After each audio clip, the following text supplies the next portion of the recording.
jangan lupa saya. Assalamualaikum, apa kabar semuanya? Waalaikumsalam warahmatullahi wabarakatuh. Ya, Baik. terima kasih. Kalau saya bilang tepuk semangat, oke? Ya. Bisa? Oke. Siap ya? Ya. Tepuk semangat.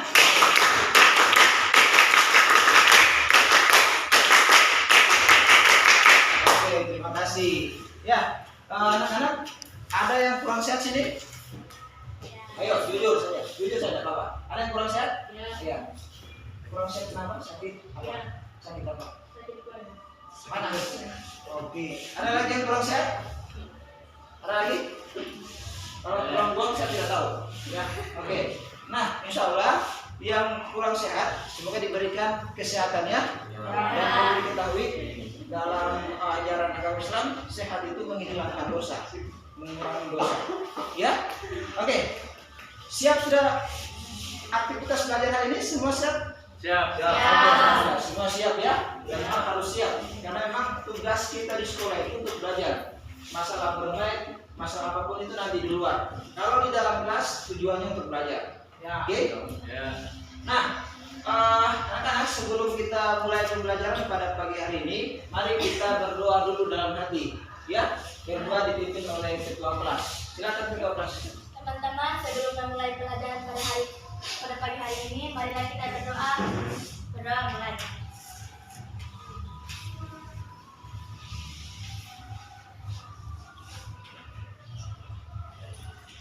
Berdoa selesai. Oke, doa selesai. Nah, mana sekretaris? Ya, sekretaris. Ketua laki-laki, sekretaris perempuan. Oke, sekretaris hadir semua ini? Iya. Hadir, alhamdulillah. Ini ada hadir kelompok berapa ini? 4. Kelompok 3, 2 dan 1. Karena kemarin saya sudah bagi kelompok, jadi sengaja dibuat begini. Jadi sesuai dengan kelompoknya pas ini. Hadir semua berarti. Oke. Perlu diketahui bahwa pembelajaran kita kemarin ya itu mengenai apa? Mengenai undang-undang. Nah, Pak Guru mau kasih tanya, mau berikan persepsi dulu.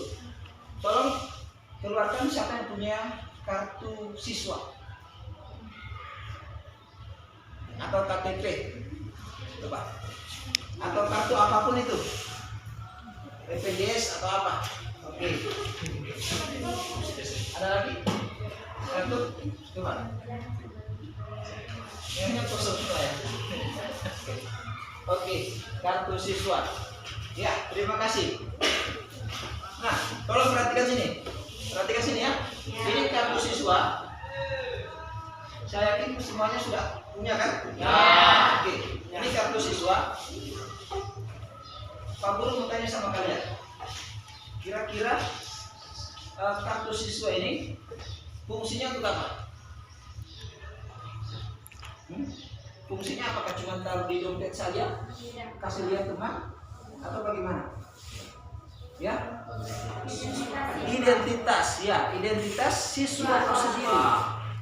Misalkan begini contoh, ketika kalian pergi di luar sekolah, misalkan tuh setelah pulang sekolah KBM, terus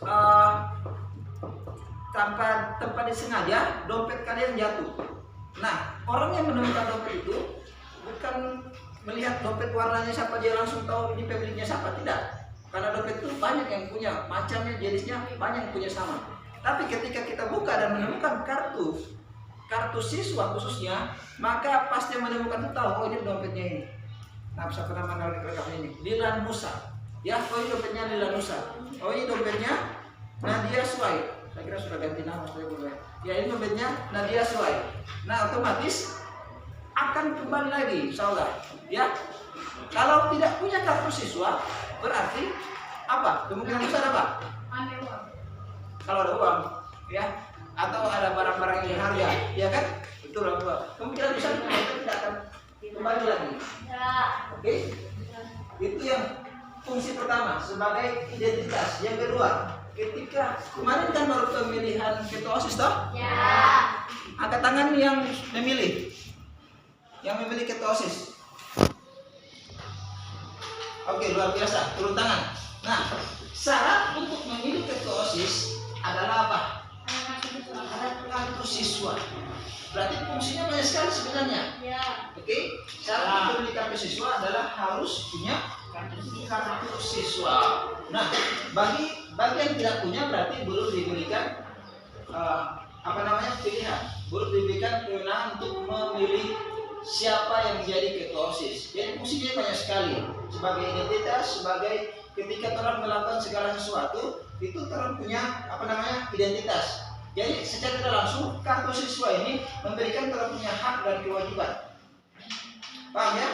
Orang punya hak apa? Ketika orang saat ini yang saya baru sebutkan, ketika beliau OSIS orang punya hak, orang punya kewajibannya harus ada kartu siswa.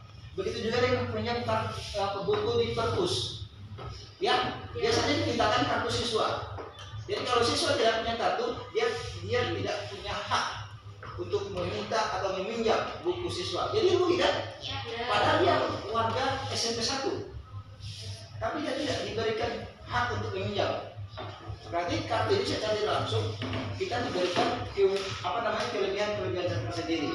Nah, adik-adik, seperti yang saya baru sampaikan beberapa menit lalu bahwa pembelajaran kemarin kita mulai undang-undang dalam artian pengesahan undang-undang. Setelah itu kita lanjut kepada arti penting undang-undang dasar. Setelah itu kita lanjut kepada arti penting undang-undang dasar.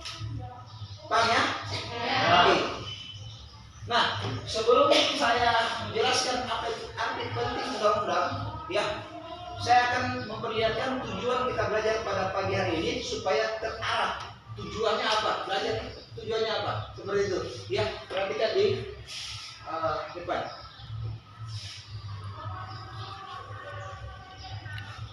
Nah, perhatikan, bisa dilihat ini jelas? Oke. Tujuan pembelajaran kita pada pagi hari ini adalah yang pertama, mendeskripsikan arti penting Undang-Undang Dasar Negara Republik Indonesia tahun 1945 bagi bangsa dan negara Indonesia. Yang kedua, memahami nilai kesejarahan perumusan dan pengesahan Undang-Undang Dasar Negara Republik Indonesia tahun 1945. Yang ketiga, memiliki tanggung jawab untuk memahami Undang-Undang Dasar Negara Republik Indonesia tahun 1945. Dan terakhir, menyajikan laporan hasil telaah arti penting Undang-Undang Dasar dan seterusnya. Itu ada 4 poin. Ya, jadi kita sebagai warga negara Indonesia itu kita harus tahu bahwa dasar negara kita itu adalah Undang-Undang Dasar. Jadi kita harus tahu apa pentingnya Undang-Undang Dasar ini. Kalau tidak penting, mending kita hapus. Ya, kalau benar tidak penting, ternyata Undang-Undang itu penting. Oke. Nah, baiklah, kita akan lihat dulu video pembelajaran arti penting Undang-Undang Dasar Negara Republik Indonesia tahun 1945. Perhatikan ya, simak ya. Siapa tahu nanti akan timbul pertanyaan, dipersilakan. Nanti kalau ada sesi tanya jawab. Assalamualaikum warahmatullahi wabarakatuh. Selamat pagi adik-adik pembelajar. Semoga kita selalu dalam keadaan sehat dan selalu semangat belajar. Selamat berjumpa kembali dalam channel Bedah PPKN kelas 7, 8, dan 9. Seperti biasa, sebelum pembelajaran ini dimulai, mari kita bersama-sama berdoa menurut agama dan kepercayaan kita masing-masing. Berdoa dipersilakan.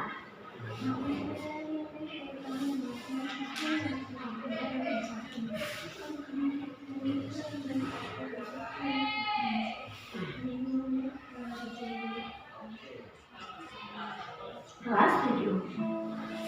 Setelah di pertemuan sebelumnya kita membahas materi sumber A, yaitu perumusan dan pengesahan Undang-Undang Dasar Negara Republik Indonesia tahun 1945, di mana undang-undang yang kita ketahui saat ini dirumuskan oleh BPUPKI pada sidang yang kedua, yaitu tanggal 10 sampai tanggal 17 Juli 1945. Dan Undang-Undang Dasar Negara Republik Indonesia tahun 1945 disahkan sebagai hukum dasar negara Indonesia pada tanggal 18 Agustus 1945. Pada pertemuan kali ini, kita akan melanjutkan pembahasan materi pada subbab B, yaitu arti penting Undang-Undang Dasar Negara Republik Indonesia tahun 1945 bagi bangsa dan negara Indonesia. Untuk bisa mengikuti materi kali ini, silakan buka buku paket PPKN kelas 7 kurikulum 2013 revisi 2017 pada halaman 71 sampai 73 ya. Baik, kita mulai saja.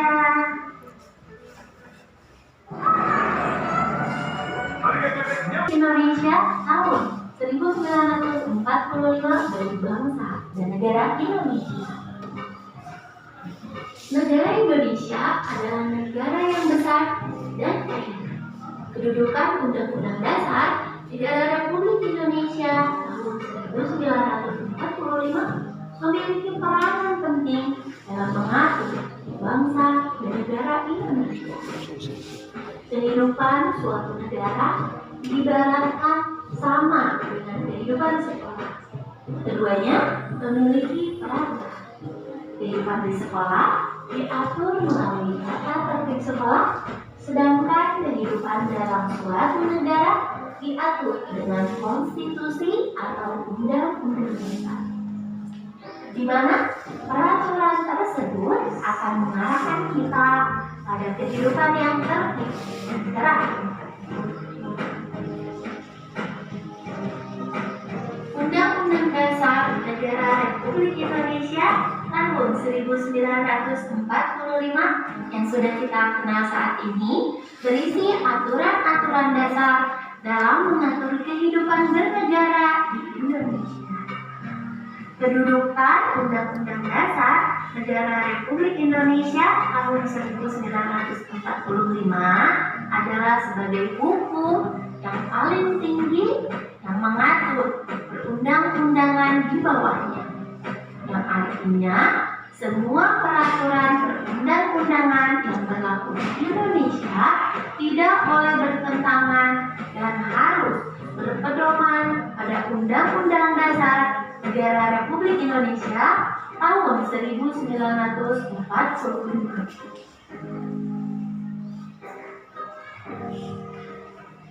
Adapun arti penting Undang-Undang Dasar Negara Republik Indonesia tahun 1945 di negara Indonesia bisa terlihat dari fungsi Undang-Undang Dasar itu sendiri. Mari kita lihat info kewarganegaraan pada halaman 72. Di situ terlihat fungsi konstitusi adalah sebagai berikut. Yang pertama, sebagai penentu dan pembatas kekuasaan negara. Kemudian selanjutnya mengatur hubungan kekuasaan antara organ negara. Kemudian selanjutnya sebagai pengatur hubungan kekuasaan antara organ negara dengan warga negara. Kemudian selanjutnya sebagai pemberi atau sumber legitimasi terhadap kekuasaan negara ataupun kegiatan penyelenggaraan kekuasaan negara. Kemudian selanjutnya sebagai penyalur atau pengalih kewenangan dari sumber kekuasaan yang asli atau rakyat kepada organ negara. Kemudian selanjutnya sebagai simbolik sebagai nomor satu. Kemudian selanjutnya sebagai simbolik sebagai rujukan identitas dan keagungan kebangsaan. Selanjutnya sebagai simbolik sebagai pusat upacara, sebagai sarana pengendali masyarakat, dan terakhir sebagai sarana perekayasaan dan pembaruan masyarakat. Sebagai warga negara Indonesia, kita wajib patuh kepada ketentuan yang terdapat dalam Undang-Undang Dasar Negara Republik Indonesia tahun 1945. Oke, anak-anak, itulah bahan ajar atau materi tampilan video yang mana insya Allah sedikit berikan arti penting daripada Undang-Undang Dasar Negara Republik Indonesia. Selanjutnya kita masuk pada diskusi. Ya, sebelum kita lanjut pada diskusi kelompok, kita akan menyanyikan dulu lagu kebangsaan. Ya. Oke. Bertepatan ini pada tanggal 10 Oktober, jadi kita menyanyikan Gugur Bunga. Ya. Oke. Semuanya ya, tolong berdiri semua dulu. Berdiri. Oke. Siap ya?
Silakan duduk kembali. Nah, semoga dengan menyanyikan Gugur Bunga kita bisa menghargai jasa para pahlawan. Bertepatan di tanggal 10 Oktober, ya. Nah, seperti yang apa yang disampaikan oleh Presiden Soekarno, Presiden pertama Republik Indonesia menyampaikan bahwa bangsa yang besar adalah bangsa yang menghargai jasa para pahlawannya. Oke, nah kita insya Allah berada di posisi bangsa atau orang-orang yang menghargai para pahlawan kita, ya. Oke, selanjutnya kita akan melakukan diskusi, ya. Kita akan berdiskusi melalui pemberian LKPD yang saya akan berikan di masing-masing kelompok, ya. Kelompok 1. Oke, ini kelompok 1. Kelompok 2, ini kelompok 3, dan ini kelompok 4. Ya, masih ada ya? Ada 2 lembar. Di sini ada pertanyaan, ya. Nanti kalian jawab ya. Ini kelompok 2, dan ini kelompok 3 dan ini kelompok 4. Silakan. Saya beri waktu 10 menit. Setelah itu kalian akan mempresentasikannya. Jadi siapkan memang siapa yang kira-kira bisa di antara kalian untuk mempresentasikan. Oke?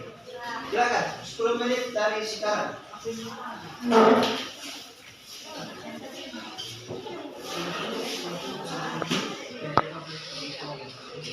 Ayo silakan.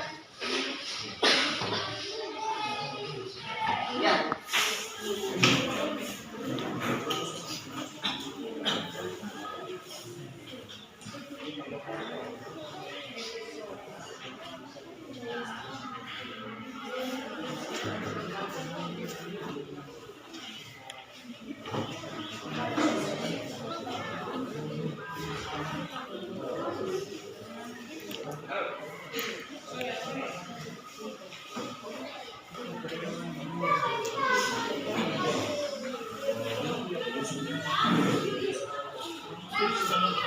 Oke, perhatikan ya, di atas itu ada nomor, terus anggotanya, tolong ditulis nama anggotanya.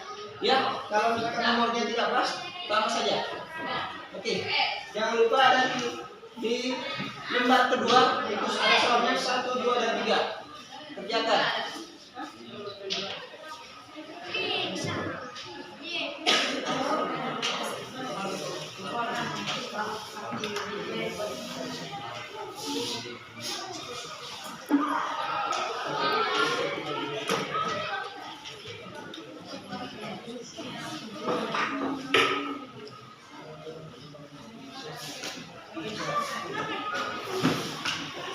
Oke, bagian itu ada 3 soal.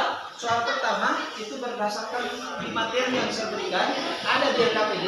Soal yang kedua, bagian B dan bagian C itu soal pendapat. Oke, soal pendapat. Kalian bebas berpendapat seperti apa.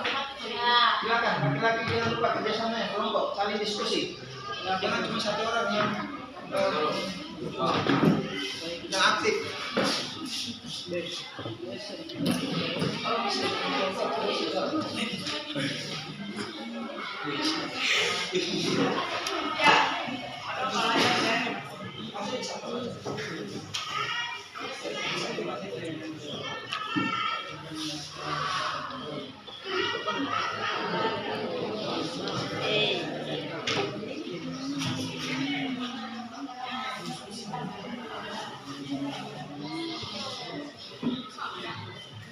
Oke, silakan. 7 menit lagi.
Silakan dijawab ya.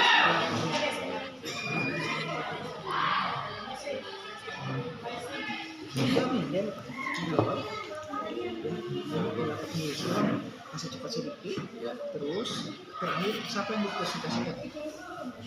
Kita kan, itu yang bikin kesimpulan. Kesimpulan siapa? Jul, Jul. Jadi kesimpulan, kamu bisa baca ini supaya kamu berikan kesimpulan sendiri. Tulis saja. Oke? Bisa Jul? Bisa Jul? Ya.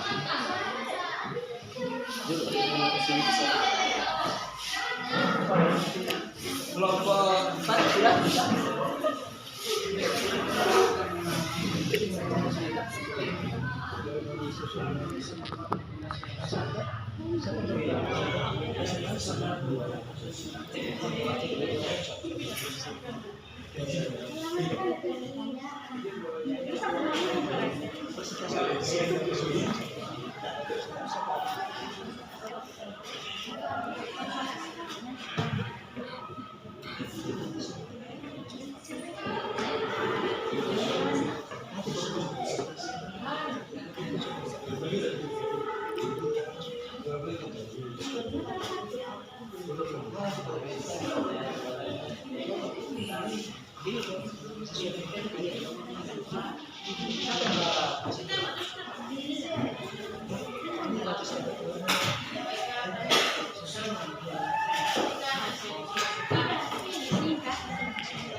Oke, ada kesulitan kelompok 1, 2, 3? Tidak ada. Silakan, tidak apa-apa. Kalau ada kesulitan bisa dikonsultasi.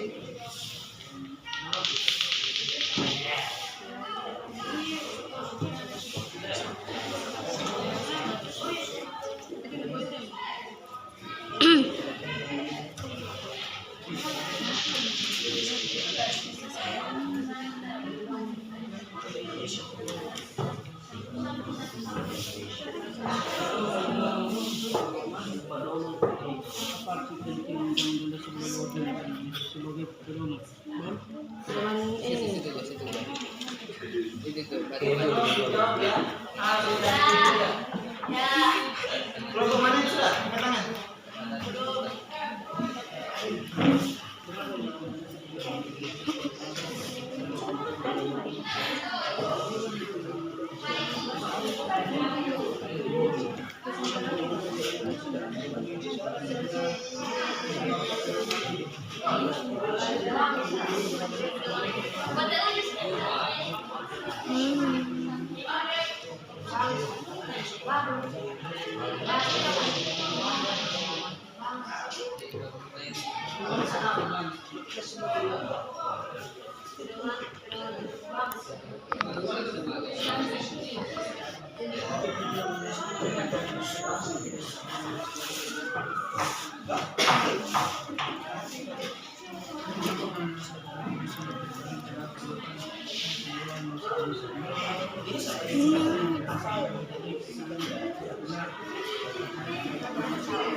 Kelompok 1 sudah. Lagi apa yang belum? 2.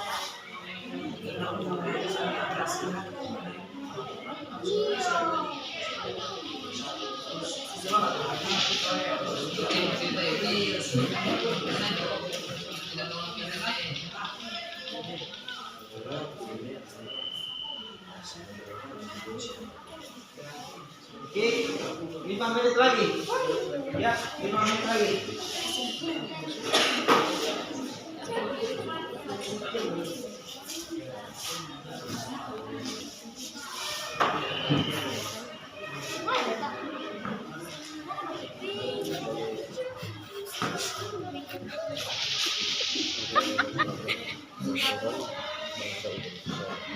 Jadi kita sebagai warga Indonesia harus menurut menanggapi ya.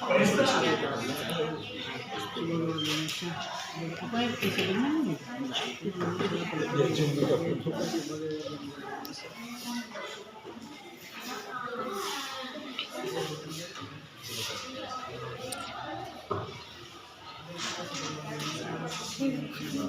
Tiga menit lagi. Ayo.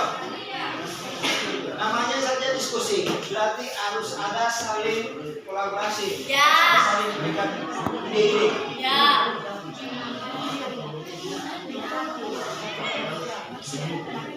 Tidak ada pemikiran, tidak ada bangga, tidak ada saling kiri-kiri kalau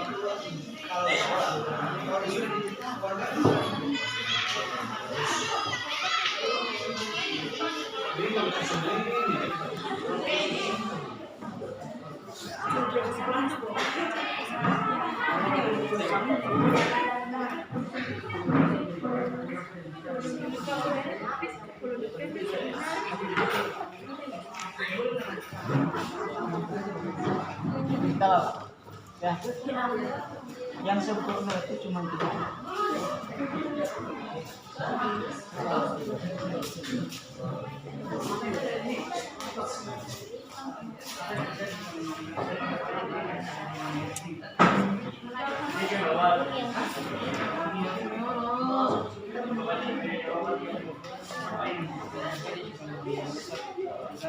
Indonesia tidak dijalankan sebagaimana mestinya.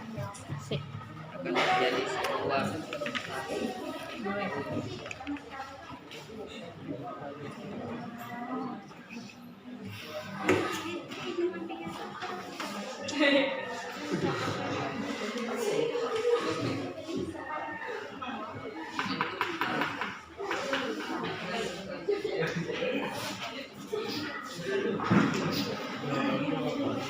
kelompok 1 sudah?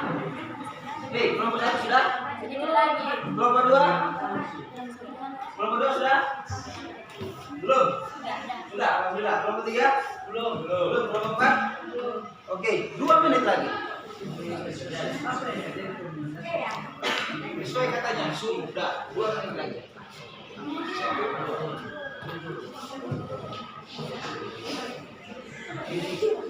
Oke, jangan lupa sebentar di saat presentasi ada teman kalian yang menjadi apa namanya? Moderator, bukan moderator. Harus ada moderatornya. Tunjuk 1 orang menjadi moderator, ya. Jadi semua aktif di situ, jangan cuma terus.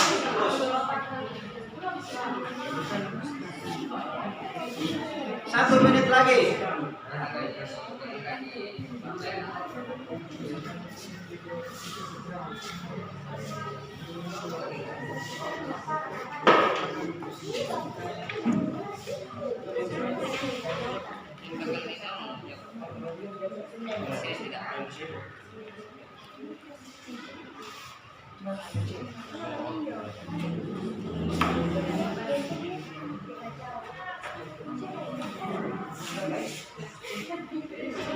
Oke, sudah ya? Oke, sesuai kesepakatan setelah 10 menit. Oke.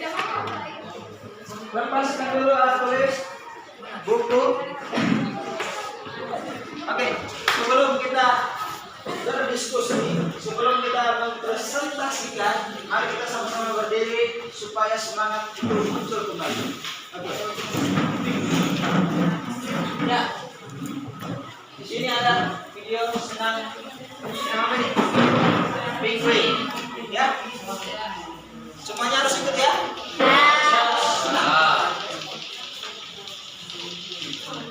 Oke. Halo. Oke, perhatikan depan semuanya bergerak ya.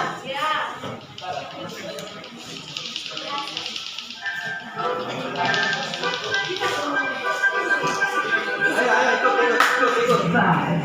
Yang tidak ikut ke sini. 5, 4, 3, 2.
Oke, thank you. Tepuk tangan dulu.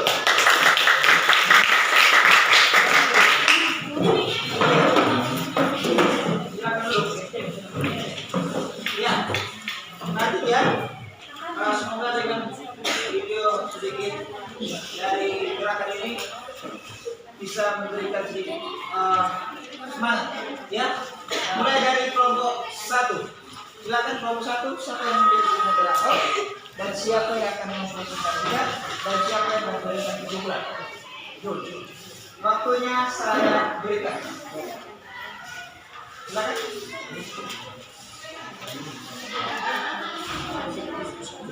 Ayo, Nadia. Siapa?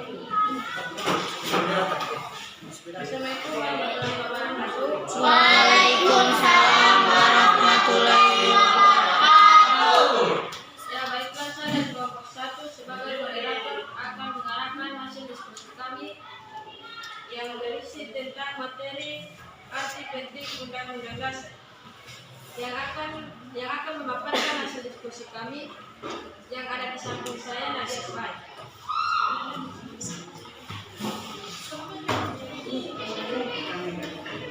Sebagai pedoman pelaksanaan dalam kehidupan sehari-hari, sehingga dapat berjalan serasi dan harmonis tanpa ada perselisihan dan kesalahpahaman.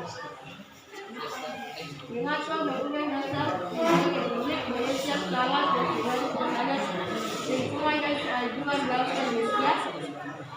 Karena Undang-Undang Dasar 1945 merupakan hukum dasar ditulis dari tugas tertib hukum yang tertinggi. Apa yang terjadi jika undang-undang tidak dijalankan sebagai semestinya akan menjadi kekhawatiran dan kekecewaan yang pasti.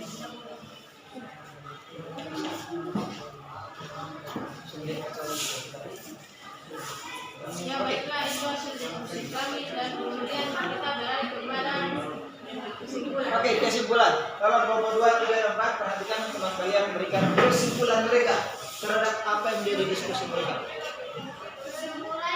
Kasih ke bawah sedikit teksnya. Ya, silakan. Lanjut. Kesimpulan. Merupakan hukum dasar yang sah dan berlaku ketika Undang-Undang Dasar 1945 menjadi acuan dalam pembuatan peraturan yang berada di bawah Undang-Undang Dasar 1945. Kehidupan berbangsa dan negara dapat berjalan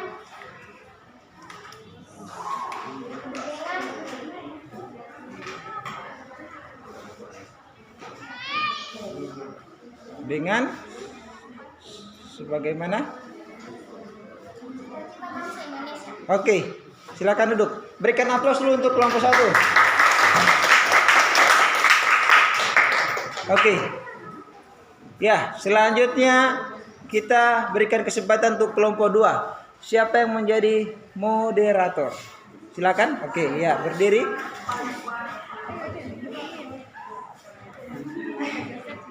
Assalamualaikum warahmatullahi wabarakatuh. Siap-siap kelompok 3. Assalamualaikum warahmatullahi wabarakatuh. Ya. Perkenalkan, nama saya Syaitani Fadila Janji. Saya sebagai moderator dari kelompok. Kami akan mempresentasikan hasil diskusi kami yang akan dibacakan oleh Ibu Salom. Oke. Apakah arti penting Undang-Undang Dasar Negara bagi warga negara Indonesia sebagai pedoman pelaksanaan dalam kehidupan sehari-hari sehingga dapat berjalan serasi dan harmonis tanpa ada perselisihan dan kesalahpahaman? Mengapa Undang-Undang Dasar Negara Republik Indonesia sangat berpengaruh terhadap kehidupan dan kemajuan bangsa Indonesia? Karena Undang-Undang 1945 merupakan hukum dasar tertulis dan sumber tertib hukum yang tertinggi dalam negara Indonesia. Apa yang terjadi jika undang-undang tidak dijalankan sebagaimana mestinya? Dapat menimbulkan ketidakpastian hukum, dapat menimbulkan kekecewaan di masyarakat, timbul kekacauan ekonomi, runtuhnya kedaulatan. Terima kasih. Oke, terima kasih. Berikan aplaus untuk kelompok 2. Ya, terakhir kesimpulan. Dan baiklah, kesimpulan akan dibacakan oleh Amanda Putri Lestari. Oke, Amanda Putri Lestari. Silakan Amanda, berikan kesimpulan dari kelompok 2. Kesimpulannya, Undang-Undang Dasar 1945 merupakan hukum dasar yang sah dan berlaku sehingga Undang-Undang Dasar 1945 menjadi acuan dalam perbuatan peraturan yang berada di bawahnya. Undang-Undang Dasar 1945 memuat aturan-aturan dasar berbangsa dan bernegara. Dengan adanya Undang-Undang Dasar 1945, kehidupan berbangsa dan bernegara dapat berjalan dengan harmoni menuju cita-cita bangsa Indonesia. Oke, terima kasih. Sekali lagi berikan aplaus dulu. Oke. Itulah pemaparan dari kelompok 2. Alhamdulillah sudah kelompok 1 dan 2 selesai. Selanjutnya kelompok 3. Ini kelompok 3 khusus laki-laki. Oke, silakan kelompok 3. Siapa yang menjadi moderator? Assalamualaikum warahmatullahi wabarakatuh. Waalaikumsalam warahmatullahi wabarakatuh. Kami dari kelompok 3 akan mempresentasikan hasil diskusi kami yang akan disampaikan oleh Viko Putrayus. Oke, silakan Viko. Waalaikumsalam warahmatullahi wabarakatuh. Apakah arti penting PUUD bagi warga negara Indonesia? Arti penting PUUD bagi warga negara Indonesia adalah sebagai dasar negara dan sebagai pedoman hidup bangsa Indonesia. Mengapa UUD negara Republik Indonesia sangat berpengaruh terhadap kehidupan dan kemajuan bangsa Indonesia? Karena UUD adalah peraturan negara Indonesia, jadi kita sebagai warga negara Indonesia harus menaati peraturan yang sudah ditetapkan. 3. Apa yang terjadi jika UUD tidak dijalankan sebagaimana mestinya? Kacau. Oke. Selanjutnya kesimpulan. Ya, silakan moderator. Silakan sebutkan siapa yang memberikan kesimpulan. Yang akan membacakan kesimpulan itu dijawab. Oke, silakan. Waalaikumsalam warahmatullahi wabarakatuh. Dengan adanya Undang-Undang Dasar 1945, kehidupan berbangsa dan bernegara dapat berjalan dengan harmoni menuju cita-cita bangsa Indonesia. Oke, luar biasa. Berikan aplaus untuk kelompok 3. Oke, kelompok terakhir, kelompok 4. Silakan, moderator. Assalamualaikum warahmatullahi wabarakatuh. Waalaikumsalam warahmatullahi wabarakatuh. Perkenalkan, nama saya Lilanisa. Saya selaku moderator dari kelompok 4. Di sini kami akan memaparkan hasil diskusi kami yang akan dibacakan oleh Rahmawati Moduto. Kepada Rahmawati dipersilakan. Apakah arti penting Undang-Undang Dasar bagi warga negara Indonesia sebagai pedoman pelaksanaan dalam kehidupan sehari-hari sehingga dapat berjalan serasi dan harmonis tanpa ada perselisihan dan kesalahpahaman? 2. Mengapa Undang-Undang Dasar Negara Republik Indonesia sangat berpengaruh terhadap kehidupan dan kemajuan bangsa Indonesia? Karena Undang-Undang Dasar sebagai pedoman hidup dan landasan hukum dalam membuat segala bentuk peraturan. 3. Apa yang terjadi jika Undang-Undang Dasar tidak dijalankan sebagaimana mestinya? Akibatnya akan mengakibatkan kekacauan seperti runtuhnya kedaulatan. Baik, terima kasih. Lanjut. Baiklah, itulah hasil diskusi dari kami. Selanjutnya, kesimpulan akan saya arahkan kepada Francisca Soloto, kepada Francisca. Silakan.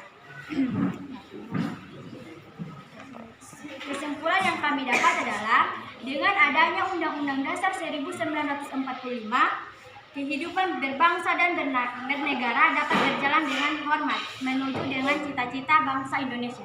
Terima kasih. Oke, luar biasa untuk kelompok 4.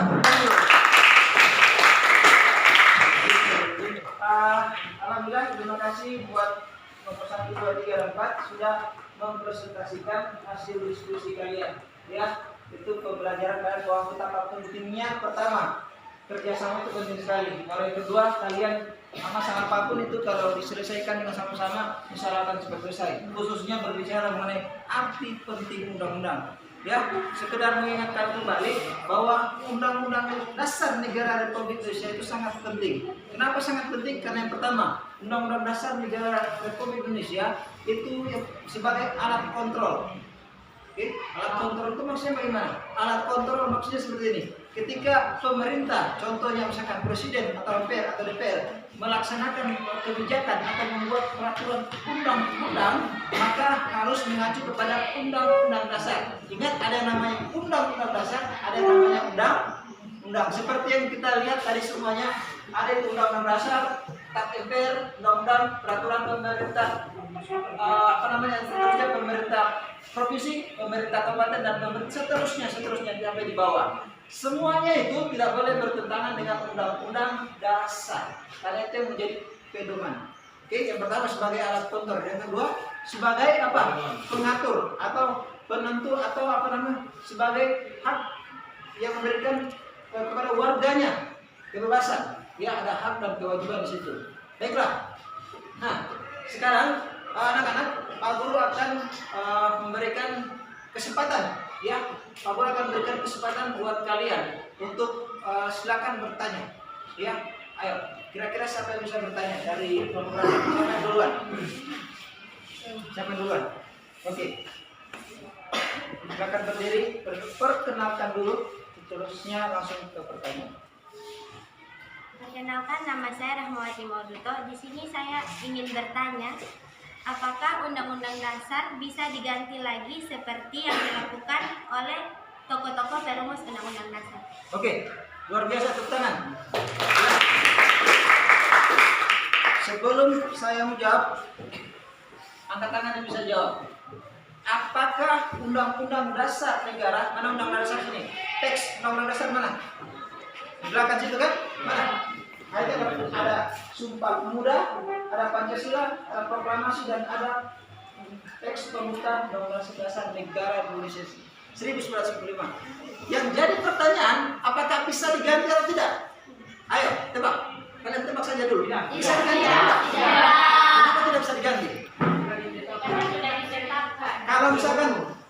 Kalau misalkan begini, Undang-Undang Dasar bisa diganti. Undang-undang bisa diganti. Undang-undang, misalkan undang-undang begini, peraturan undang-undang, misalkan setiap warga negara berhak mendapatkan pendidikan. Apakah peraturan, ini peraturan, bisa diganti atau tidak? Bisa, karena cuma dibuat, ya. Ada peraturan kelanjutannya kalau misalkan mau dirubah atau mau ditinjau. Tapi kalau kita berbicara Undang-Undang Dasar itu tidak bisa dirubah. Oke, kenapa pertanyaan yang timbul apakah bisa diganti? Karena memang pada awalnya pada saat PPKI, Panitia Persiapan Kemerdekaan Indonesia, pada saat itu perlu diketahui anak-anak, ya, Pak Guru sedikit memberikan lagi mengingatkan kembali. Sebenarnya di dalam teks pembukaan itu bukan pembukaan namanya, tapi mukadimah. Tapi apa? Mukadimah diganti pembukaan. Paham ya? Ya. Oke, selanjutnya. Sedikit dulu nih. Di dalam teks Undang-Undang Dasar, ini aja sih tapi tidak jadi. Oke, dalam teks Undang-Undang Dasar ada di alinea, ada berapa paragraf Undang-Undang Dasar? 4. bawah dan atas kemudian. Kemudian itu di tes keempat itu ada namanya. Oke. Di dalam Undang-Undang Dasar itu ada paragraf terakhir bunyinya ada Pancasila di situ. Oke, siapa mungkin yang pernah di upacara pernah membaca teks Undang-Undang Dasar, bukan? Angkat tangan yang pernah. Nah, di alinea keempat, paragraf keempat ada 1. Ketuhanan yang Maha Esa. 2. Kemanusiaan.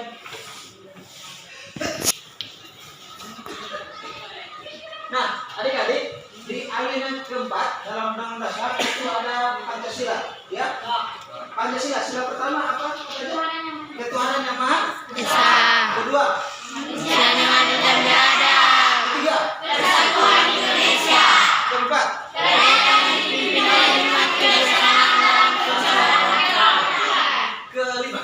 Keadilan sosial bagi seluruh rakyat Indonesia. Oke, perlu ingatkan kembali bahwa dalam sila pertama ketuhanan yang Maha Esa itu bukan begitu bunyinya, ya. Bunyinya seperti apa? Oke, masih ada ingat? Nah, ketuhanan yang Maha Esa itu awalnya bukan begitu. Jadi ketuhanan yang Maha Esa itu pertama itu ketuhanan dengan menjalankan syariat Islam sesuai dengan pemeluknya masing-masing. Sudah jauh. Oke. Nah, dari kalimat tersebut, dari kalimat tersebut ada orang dari wilayah timur yang datang mengadu atau datang kepada tokoh-tokoh tersebut untuk mengusulkan, ya kurang lebih mengatakan bahwa minta diganti, karena mereka mengatakan di Indonesia ini bukan cuma ada Islam, tapi ada Kristen, Hindu, Buddha dan beberapa negara, sehingga disepakati dan dirubahlah menjadi ketuhanan yang Maha Esa. Maha Esa. Oke, sesuai dengan pertanyaan tadi bahwa Undang-Undang Dasar tidak bisa diganti lagi. Itu jawabannya. Paham bagaimana? Oke. Silakan. Pertanyaan yang kedua. Ya, silakan. Silakan saya bicara. Saya akan bertanya, apakah undang-undang bisa mempersatukan keberagaman negara Indonesia? Ya, apakah Undang-Undang Dasar bisa mempersatukan keberagaman masyarakat Indonesia? Keberagaman apa? Berbeda-beda toh? Berbeda-beda apa? Suku, Agama, adat, ras, budaya.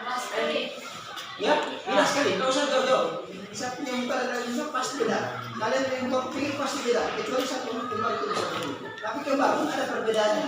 Oke, itu dalam contoh kecil. Kalau dalam contoh besar, ya berarti apakah Undang-Undang Dasar ini bisa mempersatukan ketika ada konflik? Ya jelas sekali bisa, karena memang dalam undang-undang ini sudah disebutkan di situ, ya aturan-aturan atau apa-apa yang kita harus dilakukan. Karena segala sesuatu aturan itu berlandaskan Undang-Undang Dasar. Contohnya apa? Di Persatuan Indonesia sila ketiga yang ada di Undang-Undang Dasar. Persatuan Indonesia artinya segala warga masyarakat yang ada di Indonesia harus bersatu. Bersatunya dalam dasar perang. Bineka Tunggal Ika. Berbeda-beda tetap satu. Itu jawaban yang bisa saya berikan. Ya. Nah, adik-adik, Pak Guru pikir sampai di sini dulu pembelajaran kita pada pertemuan kali ini. Ya, semoga apa yang kita dapatkan bisa kita berikan kepada orang-orang yang mungkin belum mengerti, atau misalkan di luar sana yang kita sendiri mempraktikkan mengenai arti undang-undang daripada arti undang-undang dasar dalam kehidupan berbangsa dan bernegara. Ya, ini di sini teorinya, prakteknya di luar. Paham ya? Oke. Cukup sekian apa yang bisa Pak Guru sampaikan. Terima kasih dan wassalamualaikum warahmatullahi wabarakatuh. Waalaikumsalam.